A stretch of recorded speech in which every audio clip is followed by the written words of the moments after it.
One more time. Say you'll be overwhelming, never-ending, furious love of God.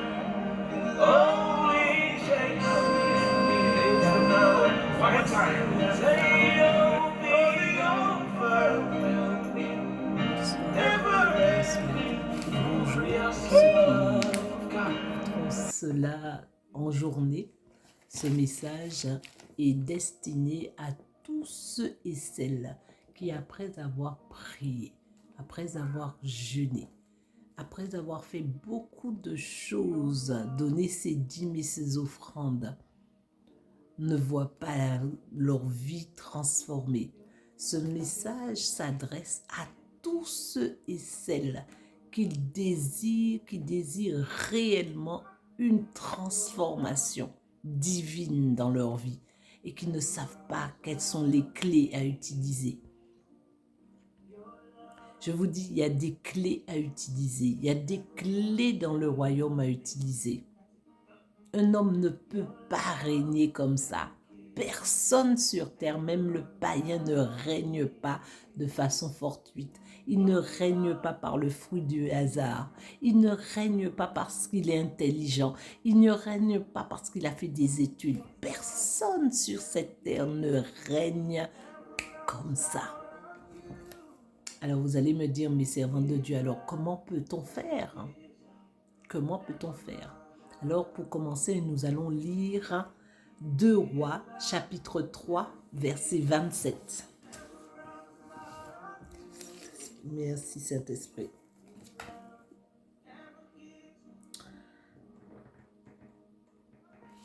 Alors, l'Éternel avait parlé à son serviteur, le prophète Élisée. On peut le voir déjà à partir du verset 18, que le peuple il y avait une lutte, un combat, et voilà ce que dit le Seigneur. Mais continua Élisée, c'est encore peu de choses pour le Seigneur. Il va même livrer le pays de Moab en vos mains, en votre pouvoir. Alors le prophète Élisée, un prophète hors pair, un prophète de renommée, un prophète majeur, prophétise que l'Éternel donne à Israël la victoire et livre le roi Moab entre leurs mains. Vous êtes d'accord avec moi, hein? 2 Rois chapitre 3, on a lu au verset 18. Allons au verset 26-27. Alors le roi, à partir du verset 26, le roi de Moab comprit qu'il ne pouvait pas résister à cette attaque. Il rassembla donc 700 soldats porteurs d'épées pour faire une percée en direction du roi de Syrie, mais cela ne réussit pas. Pourquoi? Parce que l'Éternel avait parlé. Mais regardez ce qu'il va faire. Alors, il fit venir son fils aîné, qui devait lui succéder comme roi, et il l'offrit en sacrifice sur la muraille de la ville. Les Israélites éprouvèrent une telle crainte qu'ils levèrent le siège et retournèrent chez eux. Que se passe-t-il? Le roi Moab avait fait venir une troupe d'armée et il était en train de perdre. Il s'est dit qu'il va perdre. Qu'est-ce qu'il a fait? Il a bâti un autel. Mais avec qui? Avec son propre fils. Son fils aîné, son unique. Il a fait en fait comme Dieu a fait en nous donnant le Seigneur Jésus. Il a bâti son autel avec son fils unique. Il a sacrifié son fils unique, son fils qui devrait le succéder. En fait, je dis son fils unique. Son fils aîné, son fils aîné, on sait que l'aîné appartient à Dieu. Le premier appartient à Dieu. Le premier, c'est le Béror en hébreu. Le Béror ne t'appartient pas, papa. Il ne t'appartient pas, maman. Il appartient à Dieu. Et là, on voit, il livre son Béror, son premier, son fils aîné, il le livre, il l'offre en sacrifice pour gagner la victoire. Et qu'est-ce qu'il fait? Il gagne. Alors vous allez me dire, oui, mais c'est pas possible. Si, c'est possible. Parce qu'en fait, Dieu a parlé. Dieu a prophétisé au travers, du moins le prophète Élisée a prophétisé de la part du Seigneur. Il a dit que le peuple d'Israël va gagner la victoire. Et pourtant, le peuple d'Israël a perdu. Ils n'ont pas remporté la victoire. Est-ce que Dieu est menteur? Non, Dieu n'est pas menteur. Est-ce que Dieu est un faux type? Non, non plus. Est-ce que Dieu, quand il dit quelque chose, il ne fait pas ce qu'il dit? Non plus. Dieu fait ce qu'il dit, il accomplit ses desseins. Mais que s'est-il passé? Il y a eu un autel qui a été dressé. En fait, personne ne peut régner sans un trône et sans un autel. Autel, c'est pas H-O en français. Non, non, non, c'est pas ça. Autel, c'est A-U-T-E-L. Là où les anges de Dieu, quand il s'agit d'un autel de Dieu, montent et descendent, où les démons montent et descendent. Ils ont besoin d'une piste d'atterrissage. Un autel, c'est un lieu, c'est comme un aéroport où les esprits, qu'ils soient divins ou pas, atterrissent et agissent dans la vie de quelqu'un. Alors, est-ce que Dieu est menteur? Non. Alors, tu t'es longtemps posé la question, comment ça se fait? On m'a prophétisé, je n'ai rien vu. Le jour où on te prophétise, mon frère, ma soeur, c'est le jour où tout le monde sait ce que Dieu dit de toi. Et c'est ce jour-là que le vrai combat commence. Donc, comment tu dois faire? Tu dois bâtir un autel. Regardons Juge 6. Juge 6. Ça, ce sont des principes immuables. Ne me dites pas que nous sommes dans la nouvelle alliance, cela n'existe pas. Non, non, non, non, non. Ce sont des principes immuables qu'on ne peut changer. Aujourd'hui, Christ est notre autel.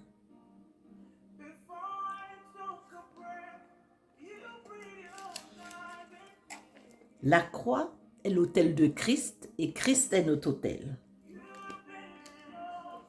Alors, qu'est-ce que je dis? Juge, chapitre 6.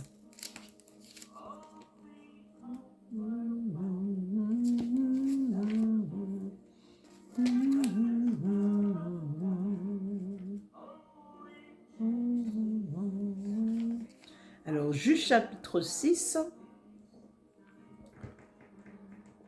L'ange de l'Éternel dit, cette nuit-là, le Seigneur, alors nous sommes dans le livre de Juges, chapitre 6, au verset 25.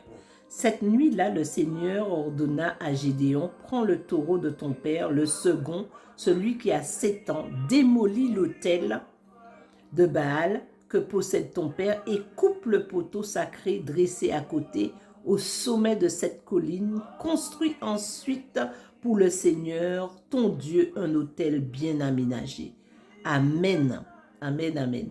On voit que l'ange de l'Éternel, qui avait appelé beaucoup plus haut, vous pourrez le lire, Gédéon, vaillant héros, et qu'avais-je répondu Gédéon? Gédéon a répondu à l'ange qu'il est le plus petit de la famille et que sa famille est la plus petite dans le village, en fait que sa famille est pauvre.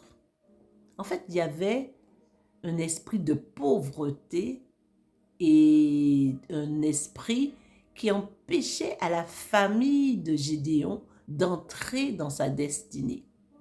Et sans l'autel que Dieu demandait de renverser, l'autel de son père, parce que sur cet autel montaient et descendaient les démons qui étaient attribués à la famille de son père, que son père lui-même avait érigé. Il faut savoir que dans toutes les familles, il y a quelqu'un qui dresse un autel.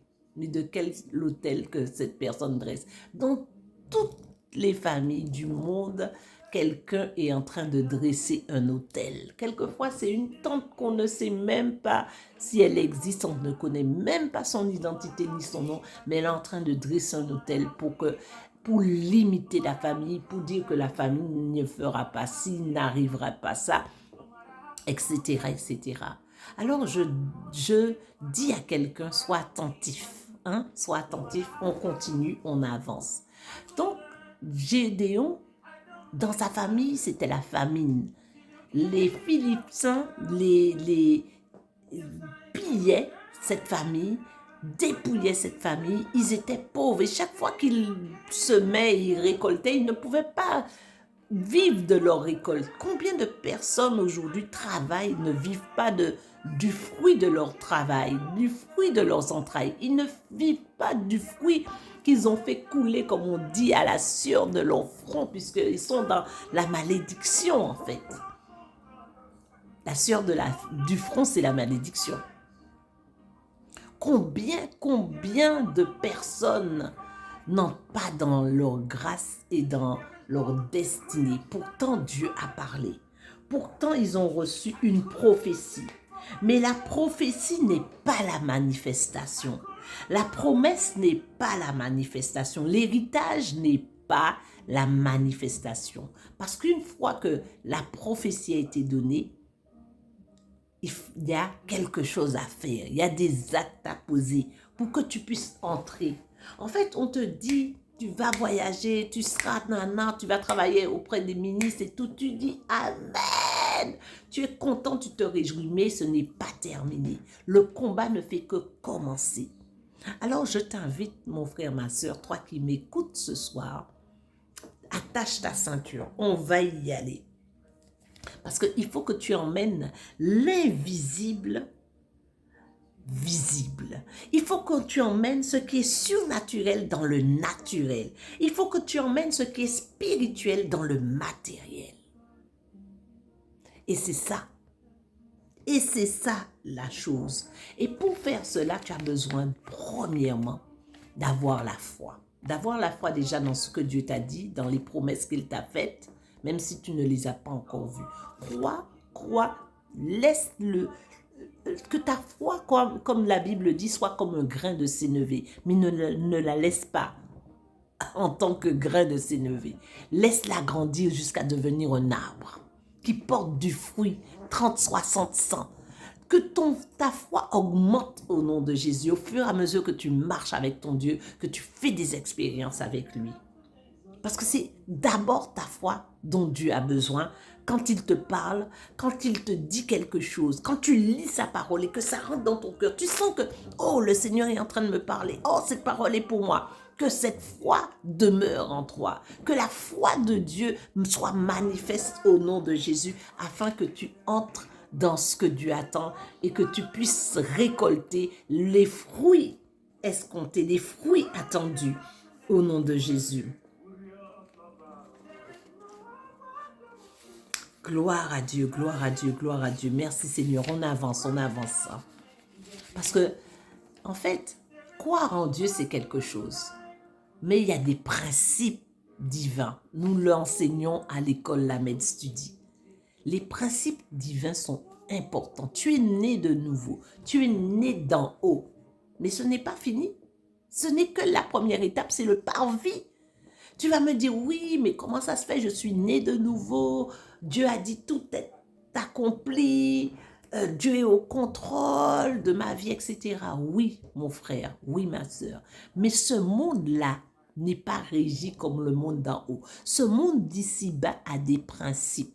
Si tu veux réussir, si tu veux voir la gloire de Dieu, si tu veux percer dans ce monde par les promesses que Dieu t'a faites, par la vision qu'il t'a donnée, il y a des principes à mettre en pratique. Il y a des principes à exécuter. Il y a des principes à obéir au nom de Jésus. Et ces principes sont universels. Ça veut dire, même le païen, s'il le met en pratique, il réussit. Et le plus souvent, l'ignorance nous tue.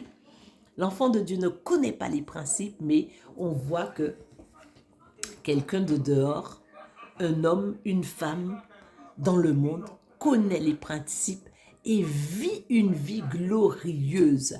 Cette personne ne connaît pas les principes et on voit qu'elle prospère. Cette personne ne connaît pas les principes et on voit elle va de gloire en gloire. Cette personne ne connaît pas les principes et elle a même peut-être le poste qu'on devait avoir. Cette personne ne connaît pas les principes et on voit que ses enfants prospèrent. Cette personne ne connaît pas ne connaît pas Christ, pardon, excusez-moi, ne connaît pas Christ. Elle connaît les principes, mais elle ne connaît pas Christ. Et on voit que sa vie avance, sa vie ici-bas. Ça ne veut pas dire qu'elle sera sauvée, à moins qu'elle se convertisse, mais elle avance ici-bas. Parce que toi, tu seras sauvé. Mais ici-bas, il y a des alliances. Il y a des choses qui peuvent t'empêcher d'avancer. Ici-bas, il y a des chaînes qui peuvent t'avancer. Ici-bas, il y a des embargos, des paroles qui ont été décrétées, déclarées sur ta vie. Tu ne feras pas ça ou ta famille ne fera pas ça. Et tu arrives à un niveau où tu vois, tu n'arrives pas à avancer. Tu vois, tu n'arrives pas à avancer. C'est comme la voiture, en fait. Nous sommes le corps que nous sommes, c'est la voiture. C'est la voiture, c'est le temple. On va imaginer ça comme une voiture. Et le Saint-Esprit est au volant de cette voiture. Le Saint-Esprit peut nous emmener à des endroits extraordinaires. Mais quelquefois, il ne peut pas. C'est pas qu'il ne veut pas, c'est qu'il ne peut pas. Parce que notre corps, parce que notre vie est remplie de liens, des choses qui ne sont pas défaits. Tu vas me dire, mais je suis né de nouveau. Comment ça se fait? Tu es né de nouveau, mais ton âme n'est pas née de nouveau. Ton corps non plus. Il n'y a que ton esprit et avec l'Esprit de Dieu qui font un. Ils font un tous les deux. Mais ton corps n'est pas né de nouveau. Tu es toujours black comme je le suis. Tu es toujours blanche comme tu es. Tu es toujours antillaise ou arabe ou française ou français. Tu es ce que tu es. Tu ne changeras pas. Tu n'es pas un caméléon. Par contre, ton esprit a changé. Ton esprit a été restauré. Non. Ton esprit est né complètement de nouveau. Ce n'est même plus le même esprit que tu as. Parce que ton esprit et l'Esprit de Dieu font un. Par contre, ton âme a besoin de restauration. Alors, quand le Saint-Esprit de Dieu vient, il vient avec toute l'élégance du Saint-Esprit, mais il ne peut pas te faire fonctionner. Il ne peut pas t'emmener dans les hauteurs. Il ne peut pas t'emmener là où il a envie, même s'il a envie. Parce qu'il y a des choses à faire avant. C'est comme une voiture, elle a besoin d'aller au garage, elle a besoin de révision, elle a besoin qu'on lui mette de l'essence, que de temps en temps, on laisse la voiture au garage pour voir si tout va bien. Il en est de même pour nous. Pour nous, nous venons à Christ, mais ce n'est pas suffisant. Combien d'embargos qu'il y a dans nos vies? Combien de liens qui existent dans nos vies? Pourquoi? Parce que nous n'étions pas en Christ avant. Nous étions des païens, des idolâtres. Des personnes qui ne connaissaient pas Christ, ni les principes, ni les pratiques de Christ. Nous ne connaissons rien de tout ça. Et nous avons une vie en dents de scie, faisant des sacrifices, faisant des choses, faisant couler le sang d'une façon ou d'une autre. Et aujourd'hui, nous sommes nés d'en haut. Nous sommes nés d'en haut. Notre esprit est né de nouveau. Mais notre âme a besoin de restauration. Alors quelquefois, dans notre sang est tellement sale et souillé.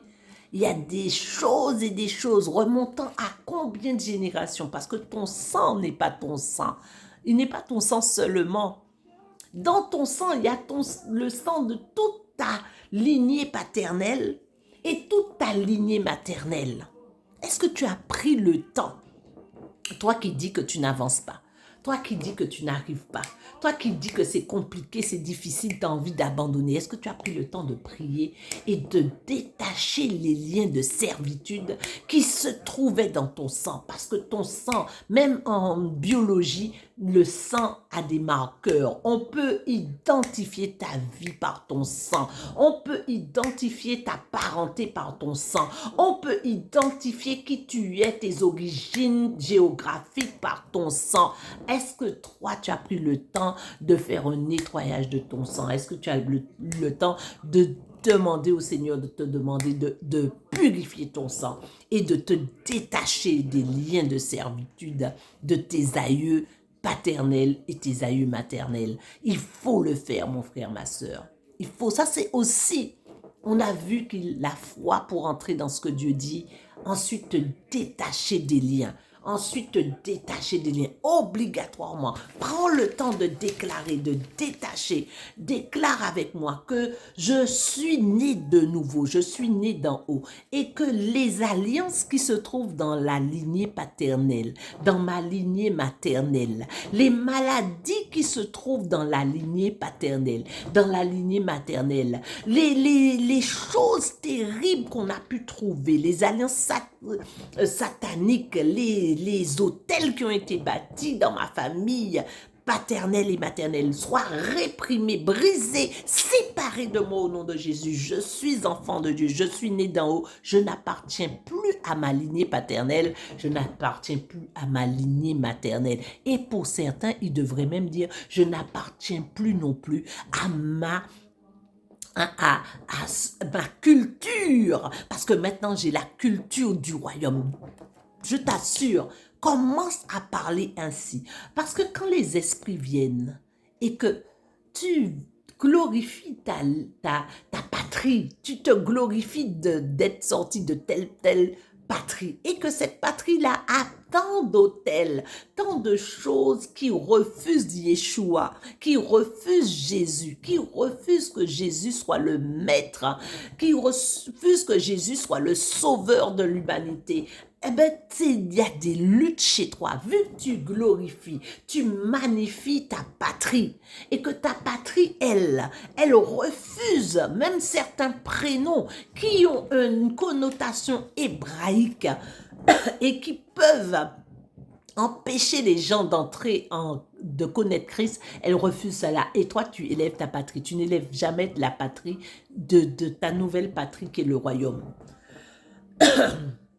Je te dis, commence à prier ainsi. Commence à prier, je me détache des liens de servitude dus à ma patrie, dus à mon pays, dus à la maison de mon père. Regarde Abraham. Abraham, c'est ce qu'on lui a dit. Le Seigneur, le grand Dieu, créateur de toutes choses, quand il avait besoin d'utiliser Abraham, il a d'abord détaché. Tu ne peux pas être utilisé si tu es attaché. Tu ne pourras pas être utilisé par Dieu si tu es encore attaché au confort maternel, paternel, à ta lignée. Tu ne pourras pas, si tu ne te détaches pas, Dieu ne peut t'utiliser si tu es encore attaché. Chaque fois que Dieu a utilisé quelqu'un, il lui dit quitte. Est-ce que tu as quitté? Qu'est-ce que tu as quitté? Abraham, on lui dit quitte ton père, ta patrie, la maison, quitte ta patrie, ton pays et la maison de ton père. En hébreu, c'est l'éclaira. L'éclaira pour dire entends toi-même et quitte toutes ces choses qui sont dans ton sang. Est-ce que toi, tu l'as fait? Si tu ne l'as pas fait, fais-le. Tu as encore le temps. Tu as encore le temps. Alors tu te poses la question. Depuis le jour que je suis en Christ, je n'avance pas. Depuis le jour que je suis en Christ, je ne vois pas la gloire de Dieu. Depuis que je suis en Christ, rien ne marche pour moi. Ton sang. Ton sang. Commence à faire un nettoyage de ton sang spirituellement avec les déclarations, les décrets. Mais je vais t'emmener plus loin. Tu verras ce qu'il te faudra faire dans les jours à venir. Et sinon même aujourd'hui, demain, toi qui m'écoutes, au nom de Jésus.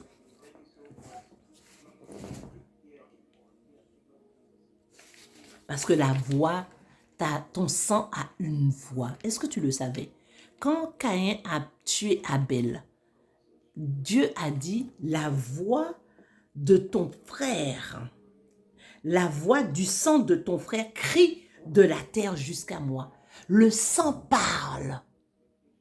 Le sang peut parler et dire, à cause des meurtres qu'il y a eu dans les aïeux, qui dit à partir de maintenant, il n'y aura pas de quelqu'un qui va être glorieux sur cette terre. Quelqu'un ne va pas se faire plus de 10 000 euros. Il y a tellement de choses.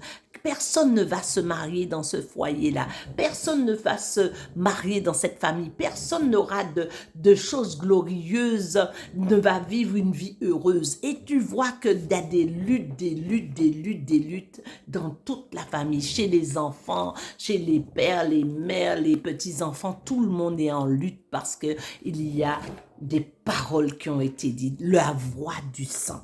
La voix du sang. Quand Jésus vient pour sauver l'humanité, il paye le prix. Il paye le prix à la croix. La croix, c'est l'autel de Christ. Et pour nous, enfants de Dieu, Christ est notre autel.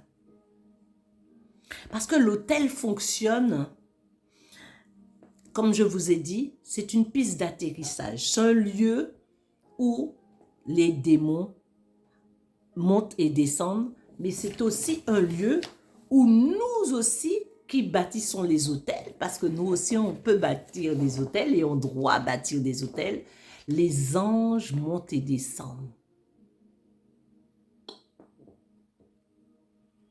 Nous sommes des rois et des sacrificateurs, mes frères et sœurs. Nous sommes des rois et des sacrificateurs. Vous le trouvez, ce passage, dans Apocalypse 1, verset 6. Nous sommes rois et sacrificateurs, qui veut dire que nous régnons avec Christ, mais nous devons être des sacrificateurs, des gens qui sacrifient. Qu'est-ce que nous allons sacrifier? Les choses les plus importantes. Nous allons sacrifier, pas nos enfants, pas nos maris, pas nos femmes, non, nous ne sommes pas des meurtriers, mais nous allons sacrifier notre argent. Nous n'allons pas être de ceux qui auront peur de semer, mais pas de n'importe quelle manière. Parce qu'en bâtissant l'autel, tu fais une alliance avec Dieu, tu renforces ton alliance. En bâtissant l'autel, tu sèmes une somme qui te coûte. Est-ce que vous savez que il y a des liens, il y a des hôtels de famille qui parlent contre les personnes et il y a une somme d'argent qui doit être semée pour que les gens soient libérés. Quelquefois, c'est nous, on vient, on fait un hôtel, on donne une valeur, la valeur d'une somme quelconque. Quelquefois, il faut une somme exacte. Comme Jésus, quand il a été à la croix, il y a une somme exacte. Sa valeur, on l'a acheté, on l'a vendu, on l'a trahi pour quelques cycles d'argent. Je ne me rappelle plus le chiffre, mais voilà. Donc, en fait, quand vous faites l'autel, assurez-vous qu'il n'y ait pas une somme exacte dans le monde spirituel qui vous a vendu. Je dis bien vendu. Vendu à régresser, vendu à ne pas pouvoir avancer, vendu à ne pas pouvoir entrer dans votre destinée, vendu à ne pas pouvoir occuper un poste élevé dans votre travail, vendu pour ne pas avoir quoi que ce soit d'important dans votre vie. C'est sûr que vous êtes sauvés, vous allez auprès du Seigneur quand vous mourrez, c'est sûr. Mais sur cette terre-là, vous n'arrivez pas à avancer. Est-ce que vous trouvez ça normal?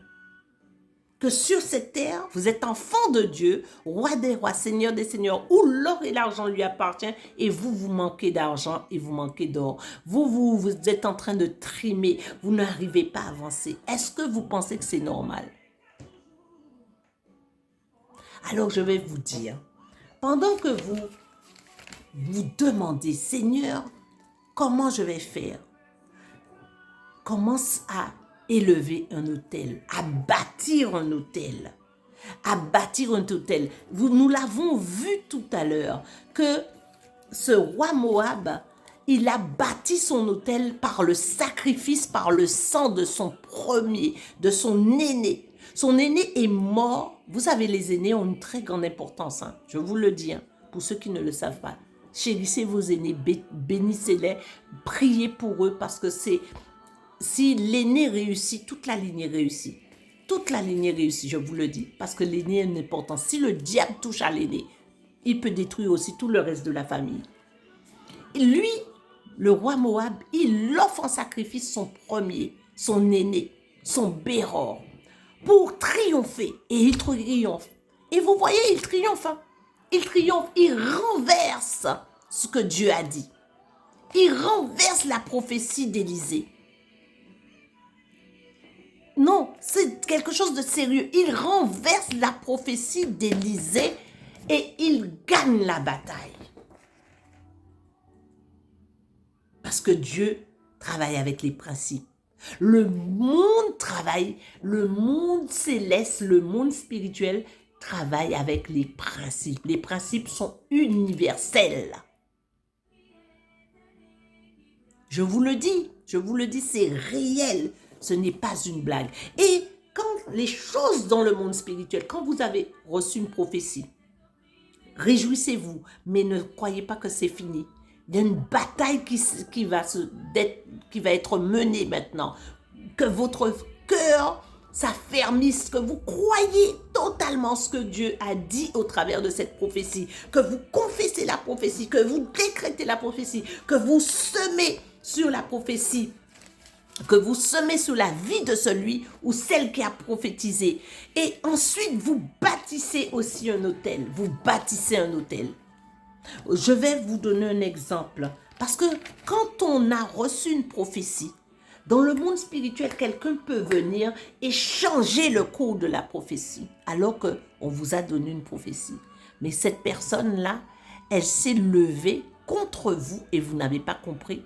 Et elle a changé le cours de la prophétie. Combien d'entre nous, on a reçu quelque chose, moi je peux le dire pour moi aussi, et nous ne l'avons pas encore vu. Quelqu'un a entendu la prophétie que vous avez reçue et quelqu'un s'est levé à changer. Parce que vous pensez que ce n'est pas possible? C'est possible. Je vais vous dire, je vais vous montrer le passage. Ésaïe 38.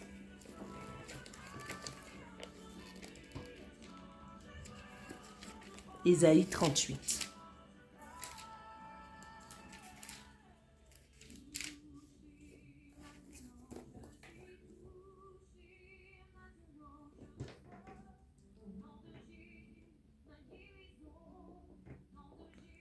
Oh, merci Seigneur. Je reçois ma délivrance. Que quelqu'un dise, je reçois ma délivrance. Que quelqu'un dise, je reçois la révélation. Que quelqu'un dise, je ne suis plus ignorante. Je ne suis plus... Le chant dit, je reçois ma guérison. Mais là, toi, dans ton cas, dis, je reçois la révélation. Je reçois la délivrance, la révélation. Je ne suis plus ignorante au nom de Jésus. Je ne suis plus ignorant. Gloire à Dieu. Alors, on va lire Ésaïe 38. La maladie et guérison d'Ézéchias. À cette époque, le roi Ézéchias fut atteint d'une maladie mortelle. Le prophète Ésaïe, vous voyez, là encore, c'est un prophète majeur, comme Élisée. Le prophète Ésaïe, fils d'Amo, vient le voir et lui dit, « Voici ce que le Seigneur déclare. C'est le moment pour toi de régler tes affaires, car tu ne vivras pas à ta maladie. » Alors Ézéchias, écoutez,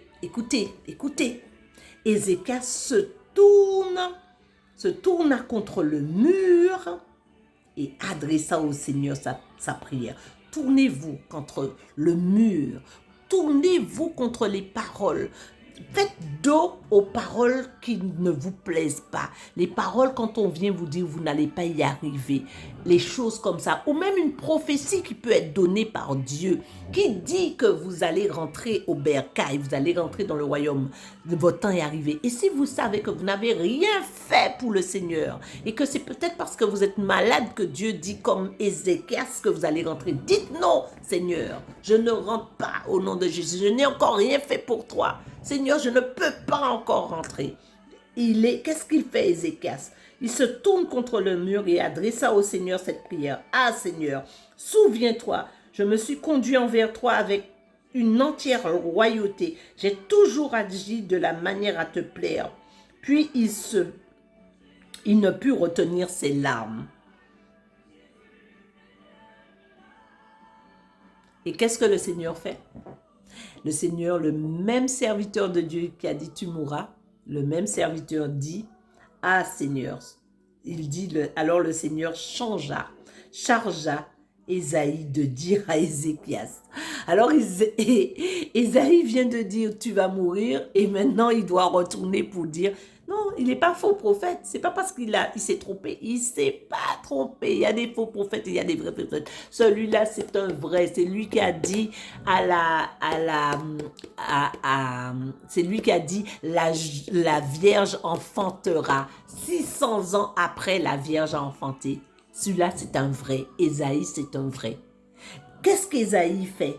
Le Seigneur l'a utilisé pour dire, va dire à Ézéchias qu'il va mourir. Et Ézéchias, il a dit non, il ne veut pas mourir. Et Dieu a dit, va dire à Ézéchias qu'il ne mourra pas. Que je lui rajoute, voici ce que déclare le Seigneur, dit Ésaïe. Voici ce que déclare le Seigneur, le Dieu de ton ancêtre David. J'ai entendu ta prière et j'ai vu tes larmes. Eh bien, je vais prolonger ta vie de 15 ans.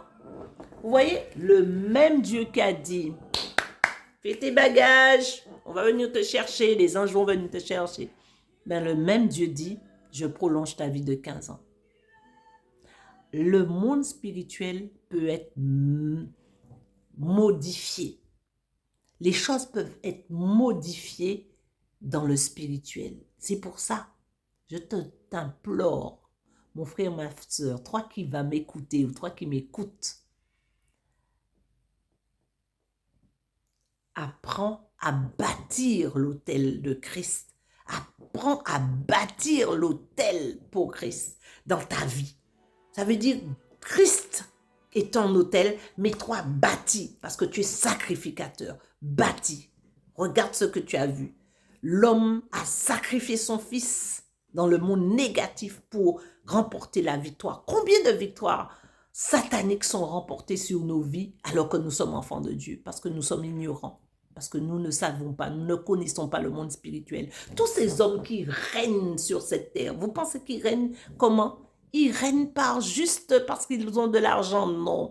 Ils sont en train de bâtir des hôtels, ils bâtissent des hôtels. Regardez les pays.